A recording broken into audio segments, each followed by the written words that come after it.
Hello student, uh, welcome to the classes. Today we are going to start our new topic, that is geometric progression. Okay, in previous classes we have already learnt about the concept of AP in sequence form, in series form, summation of the AP, what do we understand by the arithmetic means. ठीक है, ये सब हम लोग previous classes में पढ़ चुके हैं. अगर आप नहीं पढ़े तो बैक वीडियो देख लीजिए, उस पर सारा एक्सप्लेन किया गया है. ठीक है, so come to the topic geometric progression. अब हमको क्या पता है, व्हाट वी नो दैट, कि जब भी कोई सीक्वेंस मिलता है, suppose that T1, T2, T3 dot dot dot Tn, ये कोई सीक्वेंस है.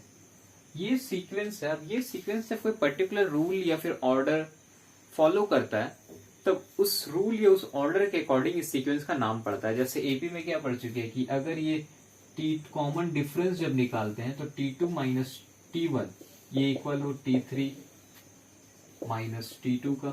जनरलाइज फॉर्म में लिखे तो Tn माइनस Tn माइनस 1. जब सब इक्वल हो तो इस स्पेशल इस केस में इस सीक्वेंस का नाम क्या पड़ जाता है?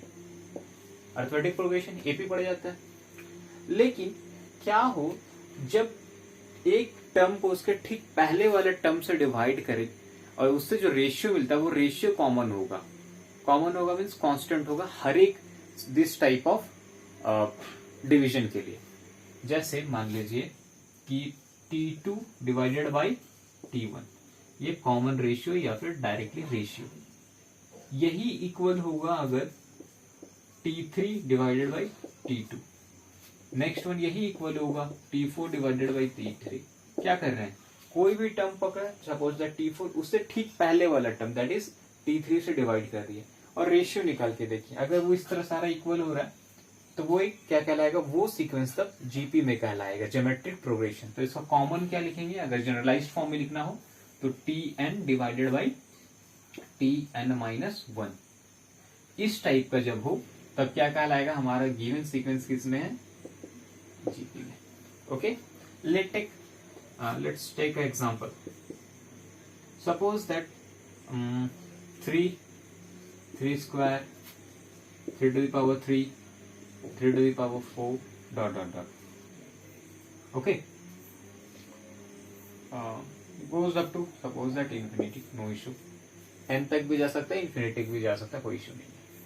अब देखते निकालते. ये देखिए, ये हमारा हो गया T1, this one is T2, this one is T3, this is T4. हम क्या निकालेंगे, T2 बाई T1 करने का ट्राई करेंगे, देखते हैं क्या होता है. T2 बाई T1 क्या आया, 3 का square divided by 3 that is 3. Similarly when we try to find the T3 by divided by T2 that is third term divided by second term, and it will be 3 to the power 3 that is 3 cube and 3 square divided by 3 square again 3. तो इस तरह जब देख रहे हैं तो हर एक बार जो रेशियो आ रहा है वो क्या है, इक्वल है. Then we can say that this given sequence is in GP.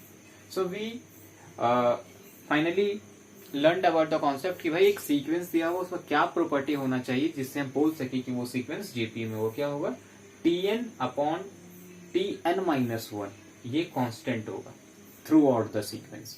तब वो जो सीक्वेंस होगा वो जीपी में होगा. Okay, if you want take a screenshot of it. Okay, और स्क्रीनशॉट लेने के बाद उसको फोन गैलरी में नहीं रखना है, कॉपी में अच्छे से लिखना है ताकि बाद में आप इसको देख सकें. ठीक है, अब जनरल रिप्रेजेंटेशन ऑफ जीपी क्या होता है. जैसे एपी अगर हम जानते हैं तो उसमें क्या होता है, फर्स्ट टर्म ए मानते हैं और कॉमन डिफरेंस डी मानते हैं. तब एपी के केसेस में कैसे जनरल रिप्रेजेंटेशन करते हैं, फर्स्ट टर्म ए और कॉमन डिफरेंस डी माने तब A plus D, a plus 2d dot dot dot dot. Last one is suppose that nth जो टर्म होगा वो क्या होगा, a plus n minus 1d. ये किसके लिए था, ये AP के फॉर्म में लिखते थे. अब जीपी पढ़ते इसी तरह जनरलाइज्ड हम जीपी का देखने का ट्राई करेंगे. तो फॉर जीपी लेट कि फर्स्ट टर्म जो है, फर्स्ट टर्म हमारा a है और यहाँ पे एपी में कॉमन डिफरेंस चाहिए होता है. इसमें क्या चाहिए होगा, इसमें कॉमन रेशियो चाहिए होगा, common ratio. Let common ratio R है. ठीक है, तब इसको किस तरह लिखेंगे, जब जनरलाइज्ड क्या लिखेंगे, पहला टर्म होगा a, second term will be A R, third will be A R square, next one will be A R cube, another one A R to the power 4 goes on. और यहाँ पे अगर लिखना तो A R to the power n-1, क्योंकि देखिए पहले देखते हैं ये जीपी में के फॉर्म में कर रहा है कि नहीं। देखिए ए आर डिवाइडेड बाई ए, ठीक, उसके पहले वैसे ए कैंसिल, आर होगी, कोई भी एक पकड़े, सपोज दैट ये लिए A R to the power 4 divided by, ठीक, उसके पहले वाला A R cube, A cancel, R to the power 4 divided by R to the power 3 R. तो देखिए रेशियो हमेशा इक्वल आ रहा है, तो ये कहने का मतलब है ये है जीपी में। ओके, अब ये लास्ट टर्म कैसे लिखते हैं, जो कि हमारा टीएन है। तो देखिए ये फर्स्ट टर्म है, पहला टर्म है ये फर्स्ट टर्म T1, तो इसमें देखिए ये लिख सकते हैं R1-1, फर्स्ट टर्म है तो R1-1 that is R to the power 0, and we know that any number to the power 0 value 1, so ये लिखने का काम नहीं है। मान लीजिए ये थर्ड टर्म दिख रहा है T3, इसको क्या लिख सकते हैं AR3-1 दैट इज 2, AR3-1, मतलब अगर इसको और अच्छे से लिखें तो AR3-1 लिख सकते हैं। क्लियर। सिमिलरली अगर ये nth टर्म है तो क्या हो जाएगा ARn-1। तो फॉर द जीपी, जैसे एपी के लिए an क्या था, एपी के लिए an था a plus n-1 into D, तो फॉर द जीपी जो हमारा an मिलेगा या tn, जो बोलना है an और tn बोथ आर सेम, तो for the GP tn is equal to ARn power n-1। Okay, I hope so यहाँ तक क्लियर है। चलिए इसका कुछ क्वेश्चन हम लोग देख लेते हैं, ठीक है, इसका कुछ क्वेश्चन देखें। So book, I hope so कि सबके पास केसी शिना बुक होगा, तो उसका पेज नंबर 18.2 देखिए, एग्जांपल नंबर फर्स्ट है, find the 15th term of the GP. कौन सा term, 15th term. So I am writing the question here so that you can understand in a better way. बोल रहा 15th term मतलब T15 निकालिए भाई, और GP दे रखा है, GP is 3/2, 3/4, 3/8 dot dot dot, ये जीपी दे रखा है। What is GP, 3/2, 3/4, 3/8। हमको बोल रहा है कि T15, इसको 15 टर्म निकाले। So for finding the T15 or any Tn, we need A, that is first term, and common ratio. So for this GP given, A is the first term which is 3/2. Now for finding the common ratio R, second term को first term से divide करना पड़ेगा। What is second term, 3/4 divided by first term 3/2। इसको और solve किए तो 3/4 multiply change कर जाएगा, 3 कैंसिल 2, फाइनली 1/2। देयरफॉर रेशियो क्या हो गया, 1/2।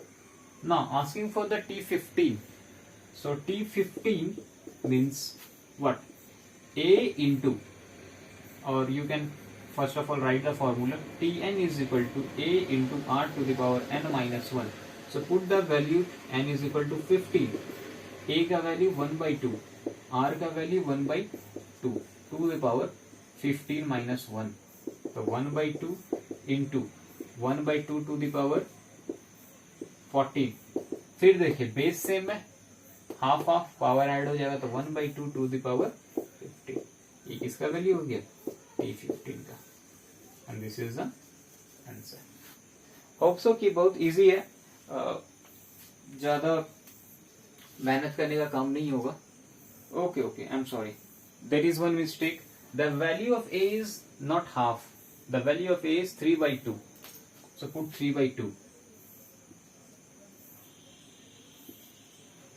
So it will be 3 into half to the power 15. Okay. So take a screenshot of it. फिर इसके बाद का देखते हैं। Okay.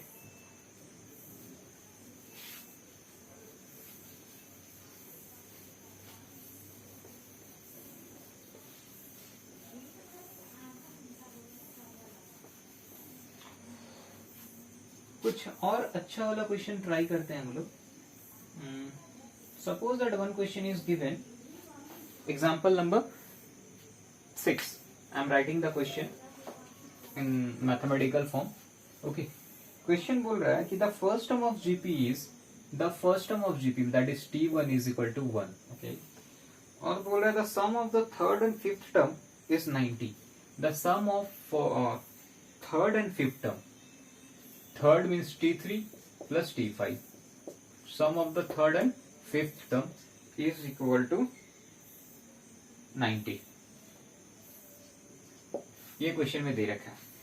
बोल रहा है कि find the common ratio of the GP. The question is find the, I am writing the question also here. Question है कि what is the common ratio. Okay okay. So first term दे रखा है तो सॉल्यूशन पे आते हैं. First term बोलिए T1 बोलिए और A बोलिए, both are same, that is 1. और क्या दे रखा है, since third term summation fifth term is equal to 90. Okay, what is, so T3 की जगह पे क्या लिख सकते हैं, this implies we can write T3 that means A R square एक कम प्लस T5 की जगह पे लिख सकते हैं A R to the power 4 is equal to 90. Okay, now here A का वैल्यू क्या है 1, so 1 into R square plus 1 into R to the power 4 is equal to 90.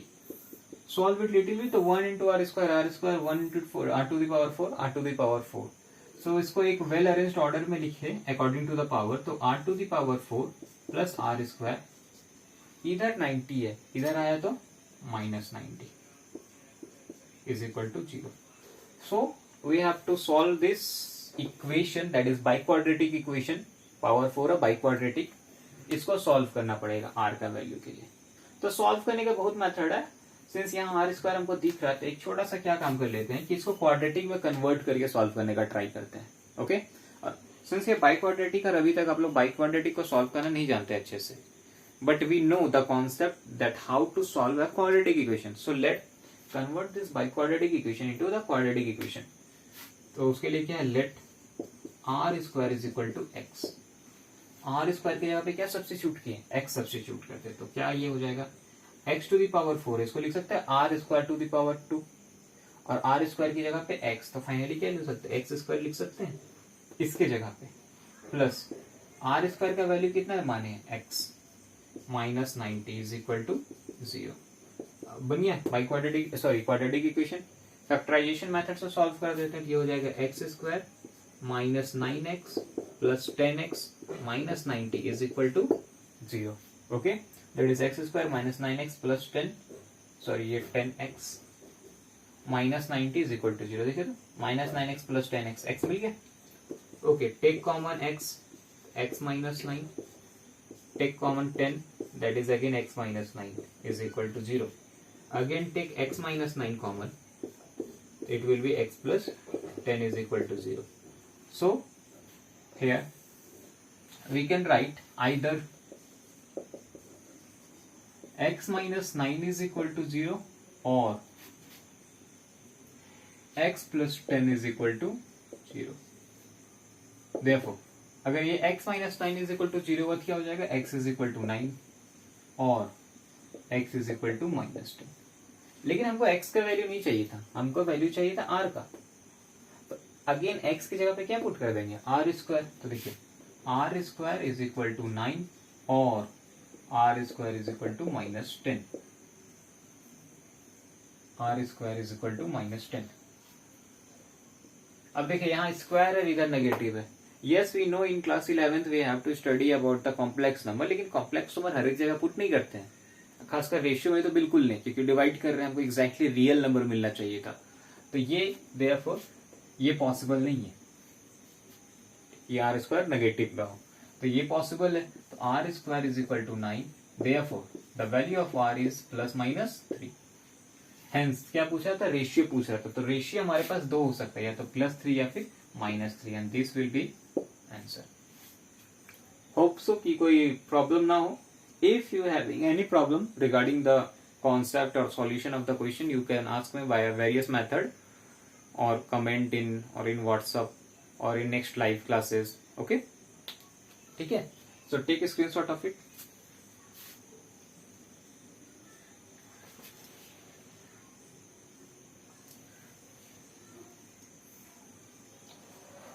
Okay, so in next class we will go further. आज के लिए यहीं तक, और इससे रिलेटेड जितना क्वेश्चन होता है बनाइए, ठीक है.